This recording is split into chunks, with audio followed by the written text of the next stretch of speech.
I was reviewing our joint tax return, the one our accountant had just filed claiming us as domestic partners, when a wedding invitation arrived addressed to her and her ex-boyfriend announcing their engagement party next month.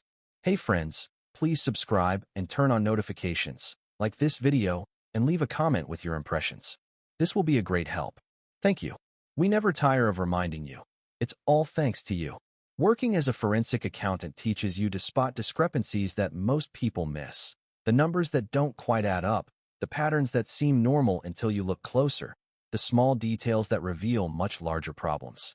I'm 43, spent the past 18 years tracking financial fraud for corporate clients and law firms in Richmond, Virginia. My job is finding the truth in numbers, and I'm very good at it. Simone is 38, works as a pharmaceutical sales representative covering Virginia and Maryland. High-energy job, lots of travel, constantly on the road visiting medical practices and hospitals. We'd been together for 4 years, living together in a renovated carriage house in the Fan District for the past 2 years. Not married, but we'd filed taxes as domestic partners to get certain benefits, combined our finances in specific ways, talked about making things official eventually. March in Richmond has this particular quality where winter is clearly over, but spring hasn't quite committed yet. Trees budding, but not blooming. Temperatures bouncing between 40 and 70. Everyone wearing layers and carrying umbrellas just in case. That's what the weather was doing when everything unraveled. That Tuesday afternoon, March 14th specifically, I was working from home, wrapping up an audit for a client before a 5 o'clock deadline. Simone was supposedly in Northern Virginia doing sales calls, wouldn't be home until late. Our accountant had emailed that morning saying our joint tax return had been successfully filed. We'd claimed domestic partner status, which allowed certain deductions and benefits. It was all legitimate. We'd lived together long enough, had joint accounts, met all the requirements. Around 3 p.m. the mail arrived. I heard it drop through the slot in our front door. Took a break from the audit to grab it, mostly junk mail and bills. But one envelope caught my attention. Thick, cream-colored, expensive paper. Addressed to Simone Laurent and Julian Cross. Julian Cross, Simone's ex-boyfriend from her early 30s. They'd dated for almost 5 years before breaking up about 6 years ago when he relocated to Charlotte for a medical device sales position. I knew he existed. She'd mentioned him maybe 4 times total. Once when we drove through Charlotte and she commented that an ex lived there. Once when someone from her old company got promoted and she mentioned Julian had worked there. Twice when mutual friends from that era came up in conversation. Ancient history. I turned the envelope over. Return address was from a couple I didn't recognize, Charlotte address. I held it up to the light, could see decorative script inside, definitely an invitation. I stood there in our hallway for a long moment. The envelope was addressed to both of them, not to our address, to Simone at our address, and Julian as if they were a couple. I opened it. Inside was a formal invitation. Together with their families, Morgan Bailey and Christopher Walsh request the pleasure of your company at their engagement celebration honoring Simone Laurent and Julian Cross. Saturday, April 15th, 7 o'clock in the evening. The Mint Museum, Charlotte, North Carolina. I read it 3 times. An engagement celebration, honoring Simone and Julian. Next month. I looked at the envelope again. It had been forwarded. The original address label underneath showed it had first been sent to an address in Charlotte, not one I recognized, then forwarded to our Richmond address. I took photos of everything with my phone. The envelope, the invitation, the forwarding label. Then I sat down at my laptop and did what I do professionally. I started investigating. Opened our joint credit card account. Simone had a card on my account that we used for shared expenses. Scrolled through the past 6 months of transactions. Most were normal, groceries, gas, restaurants in Richmond. But there were charges I'd overlooked before because they seemed work-related. January 23rd. Hotel charge in Charlotte, $247. February 4th. Hotel charge in Charlotte, $189. February 18th. Hotel charge in Charlotte, $312. March 2nd. Hotel charge in Charlotte, $276. 4 Charlotte hotel charges in 6 weeks. Each time on a weekend. I pulled up my calendar and cross-referenced the dates. January 23rd was a Friday night. She'd told me she was at a pharmaceutical conference in D.C. February 4th was a Saturday. She'd said she was visiting her college friend Maya in Norfolk. February 18th, she'd said she had weekend training in Atlanta. March 2nd, she'd told me she was at a medical symposium in Baltimore. All lies. She'd been in Charlotte. I opened our car insurance portal.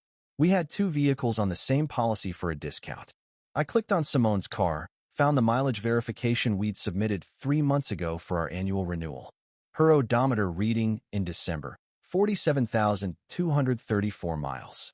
I went outside to the driveway where her car was parked. She'd taken a rideshare to the airport this morning for her Northern Virginia trip. Checked her odometer through the window. 51,847 miles. 4,600 miles in 3 months. Richmond to Charlotte is 304 miles one way, 608 round trip. That's 7.5 round trips. Matched up roughly with the hotel charges, plus a few additional trips. Back inside, I opened our shared location history. We'd set it up 2 years ago, mostly for practical safety reasons.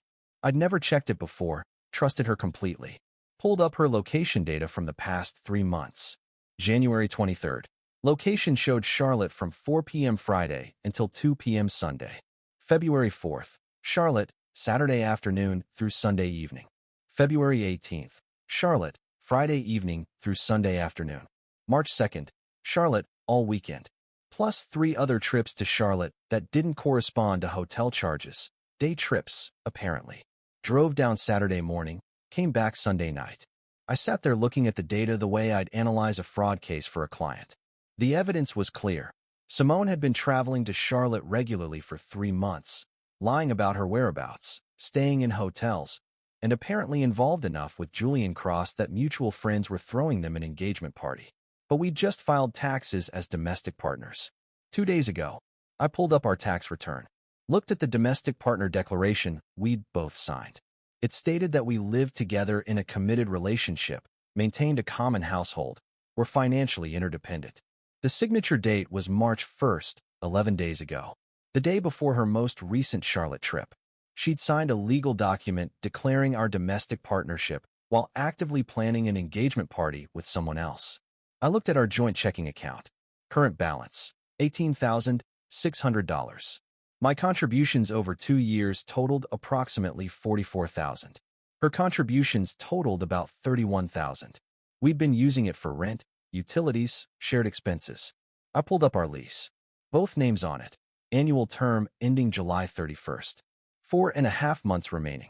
Early termination clause required 60 days notice and payment of 2 months rent as penalty. $3,800 total.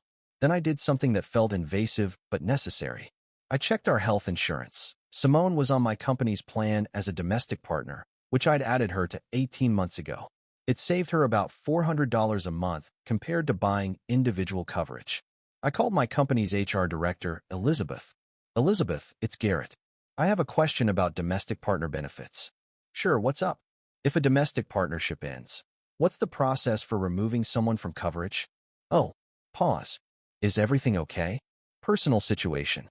Just need to understand the process. You'd need to submit a change in status form within 30 days of the partnership ending. The coverage would terminate at the end of that month. There's no penalty or anything. It's a qualifying life event. And the tax implications? Well, you'd need to amend your tax return if you'd claimed domestic partner status, but the relationship actually ended during the tax year. That can get complicated. I'd recommend talking to your accountant. Thanks, Elizabeth. I called our accountant, Michael Ross. Michael, Garrett Sinclair. Quick question about the return you filed for us yesterday. Sure, what do you need? If I discovered that the domestic partnership actually ended before the tax year closed, what would we need to do? Long pause. That would be a problem. You'd need to file an amended return, could face penalties for false filing if the IRS determined you knowingly filed incorrect status. How did the partnership end? I'm still determining that. But hypothetically, if one party was simultaneously claiming domestic partnership with me while engaged to someone else, that would invalidate our filing, correct? Absolutely. You can't claim domestic partner status if one person is engaged to a third party. That's fraud. Garrett, what's going on? I'll call you back once I have more information. I looked at the time. 3:45. Simone had said she'd be home around 9 tonight. I had 5 hours. I started calling. First call was to our landlord's office. Monument Properties, this is Julie. Julie, This is Garrett Sinclair, 2156, Floyd Avenue, Unit C. I need to discuss early lease termination. Oh, I'm sorry to hear that. Let me pull up your lease. Okay, you're in a joint lease with Simone Laurent through July. Early termination requires 60 days notice and 2 months rent penalty from whoever is terminating. If I terminate, does she have the option to stay and take over the lease? She'd need to requalify based on her income alone and sign a new lease. Given the rent is $1,900 a month, she'd need to demonstrate income of about $5,700 monthly minimum. Understood. I'll be in touch about formal notice. Next, I called HR back. Elizabeth, it's Garrett again. I need to submit a change in status form removing Simone from my benefits effective end of this month. That's fast. Are you sure? I'm sure. Can you email me the form? I'll send it now. You'll need to submit it by Friday to make the end of month effective date. I'll have it back to you tomorrow. Then I started looking for apartments. Found a 2-bedroom in Shockoe Bottom, completely different neighborhood, walking distance to my office. Available April 1st. $1,700 a month. Applied online, provided all documentation, got approved within 2 hours. First month and security deposit is $3,400 total. The landlord said when he called to confirm. When do you want to move in? April 1st. I'll have the deposit to you by Friday. I spent the rest of the afternoon packing essentials. Important documents, some clothes, my laptop, and work files. Took everything to my car. The apartment still looked normal, but I was ready to leave quickly if needed. Around 8:30 Simone texted, running later than expected, won't be home until 11. Don't wait up. I texted back. No problem. See you then. At 11:15, I heard her car in the driveway. I was sitting in the living room, the engagement invitation on the coffee table in front of me. She came in looking tired, pulling her rolling suitcase. Hey babe, sorry it's so late. Sales calls ran long, and then there was traffic coming back from. She stopped when she saw my face. What's wrong? Come sit down. She set her bag down slowly and sat in the chair across from me. I pushed the invitation across the table toward her. She looked down at it. All color drained from her face. Want to tell me about your engagement party with Julian next month? Her mouth opened, but nothing came out. I can make this easier, I said. I checked her credit card. 4 Charlotte hotel charges in 6 weeks. I checked her car mileage. 4,600 miles in 3 months. Richmond to Charlotte and back, multiple times. I checked our shared location history. You've been in Charlotte almost every weekend since January. Want to tell me what's really going on? She was staring at the invitation, not looking at me.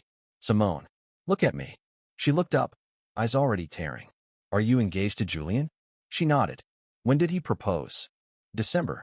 Right before Christmas. December. 3 months ago. Another nod. And you've been traveling to Charlotte to see him every weekend while telling me you're at conferences and visiting friends. Garrett, I can explain. Please do. Explain how you got engaged to someone else in December, have been planning a life with him for 3 months, and 2 days ago signed our tax return declaring us domestic partners. I didn't know what to do. I love Julian, but I have a life here with you, and I was trying to figure out how to handle it. By lying to both of us. I wasn't lying to Julian. He knows about you. That stopped me. He knows about me. Yes, he knows we live together. He's been patient while I figure out how to end things with you. I sat back. So Julian proposed in December. You said yes. You've been planning your engagement party, and you're just waiting for the right time to tell me so you can move to Charlotte and marry him. It's not that simple. It is exactly that simple. You made your choice in December. You just haven't had the courage to follow through. I do care about you, Garrett. This isn't easy. You signed our tax return as domestic partners while engaged to another man. That's not caring about me. That's committing tax fraud and using me for health insurance while you plan your exit. Her face went even paler. I didn't think about the tax implications. Well, I did. Because I'm a forensic accountant, and this is literally my job. We'll need to file an amended return. You could face penalties. And I'm removing you from my health insurance effective end of this month. You can't do that. I can and I will. You're not my domestic partner. You're Julian's fiancé. You don't get to use my benefits while planning a wedding to someone else. She started crying. Where am I supposed to go? Charlotte, apparently. With Julian. At the engagement party your friends are throwing for you next month. I can't just leave. You already left. You left in December when you said yes to Julian. You've just been living a double life since then. What about the apartment? I'm moving out April 1st. Gave notice. You can try to take over the lease if your income qualifies, or you can move out too. Your choice. Garrett, please. Please what? Please keep subsidizing your life while you prepare to marry someone else? Please keep pretending we're partners so you can use my health insurance? Please amend our fraudulent tax return and hope the IRS doesn't notice. I was going to tell you. I just didn't know when. You had 3 months. You chose to lie instead. That tells me everything I need to know about your character. She tried everything over the next 2 hours. Said she was confused and didn't know what she wanted. Said Julian was pressuring her to move, but she wasn't sure. Said she loved aspects of both relationships and couldn't choose. Said she needed more time to figure things out. I didn't argue. Just kept stating facts. She was engaged to Julian. She'd been lying for 3 months. She'd committed tax fraud. I was moving out. She was off my insurance. We were done. Around 2 a.m., she finally left for a hotel. Said she couldn't stay there with me anymore. I spent the night in the quiet carriage house, finalizing my plans. Over the next few weeks, the contact attempts came. Wednesday, Julian called from an unknown number. Garrett? This is Julian Cross. I think we should talk. About what? About Simone. She's very upset about how you're handling this. I'm handling it appropriately for someone who discovered his partner has been engaged to someone else for 3 months. She was trying to let you down easy. By lying and committing tax fraud, that's not letting someone down easy. That's using them. Look, I don't want this to be ugly. Then you should have convinced your fiancé to be honest 3 months ago. We're done here. I hung up and blocked the number. Thursday, Simone's best friend Tasha called. Garrett, Simone is devastated. Can you please just talk to her? We've talked. She made her choice. She's confused. She needs time to figure out what she wants. She got engaged in December, Tasha. She figured out what she wants. She just wants to keep using my benefits and living rent-free while she plans her exit. I'm not interested in being used. You're being cruel. I'm being honest. Something Simone should try. Friday, email from Simone. Subject, we need to talk about this rationally. Long message explaining she'd gotten swept up in Julian's proposal, that she did have feelings for him but also loved me, that she'd been paralyzed by indecision, that the tax return was a mistake but not malicious, that she wanted to work out a fair way to separate our lives. I forwarded it to Michael the accountant with a note. Evidence that domestic partner status was false at time of filing. Please prepare amended returns for both of us. Set up filter to archive Simone's emails. By late March, I'd moved everything to my Shaco Bottom apartment. 2 bedrooms, hardwood floors, exposed brick, perfect for what I needed. Started taking a Krav Maga class at a gym nearby. Began cooking through a Peruvian cookbook I'd bought. Made ceviche, causa, lomo saltado, finding the precision of the recipes meditative. Work stayed busy. Tax season meant long hours, complex cases, lots of detail work. The focus helped. Mid-April, I ran into Simone's former colleague Diana at a professional networking event. Garrett, I heard about you and Simone. I'm sorry. Thanks, Diana. How have you been? Good. Listen, I don't know if you heard, but Simone's engagement party got postponed. Julian apparently told his family about the whole situation, how she was still living with you while engaged to him, and his parents hit the roof. Called off the party, said they wouldn't support the marriage until she sorted out her life. I absorbed that. Interesting. She's in a tough spot. Lost you, Julian's family won't accept her. She had to move back with her parents temporarily. The whole thing's a mess. Consequences. You seem like you're doing well, though. I am. Really well. Late April, I was at the library. They had a genealogy section I'd been using to research my family history, a project I'd always wanted time for when I saw Simone. She was at a table in the reference section, looking thin and tired. Her hair was different, pulled back severely. She looked like she'd aged 5 years. She saw me, hesitated, then walked over. Garrett. Hi. Simone. How are you? I'm good. You. I'm managing. Pause. I heard you moved to Shaco Bottom. Yeah. Nice neighborhood. That's good. She shifted her bag. Julian and I postponed the engagement party. His family needed time to process everything. I heard something about that. They think I handled everything terribly. They're not wrong. No, they're not. Her eyes filled with tears. I destroyed everything, didn't I? Us, Julian's trust, my reputation. You made choices. These are the consequences. I know. I know I did this to myself. She wiped at her face. Are you? Is there any possibility we could talk? Maybe try to end things on better terms. We already ended things. I'm not interested in revisiting it. I understand. She looked at me directly. You look happy. Healthy. I am. I'm glad. You deserved better than what I did to you. She started to walk away, then turned back. The amended tax returns cost me $4,000 in penalties. My accountant said I'm lucky the IRS didn't pursue fraud charges. You are lucky. I know. Thank you for not pushing them to prosecute. Wouldn't have served any purpose. She nodded and walked back to her table. I continued my research, found some interesting information about my great-grandfather's immigration, made notes for follow-up. Spent another hour at the library, then walked home through the warming Richmond evening. My apartment was cool and quiet. I made dinner, Peruvian ají de gallina, a complex chicken stew that took patience and precision, and ate while reading a book about financial fraud investigation techniques. Later, I video called my brother to plan our summer fishing trip. Normal evening. Uncomplicated. Mine. I didn't feel triumphant. I felt clear.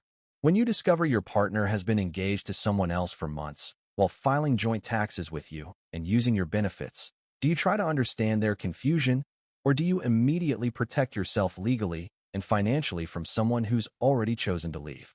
I'm genuinely curious about your perspective. Share it in the comments.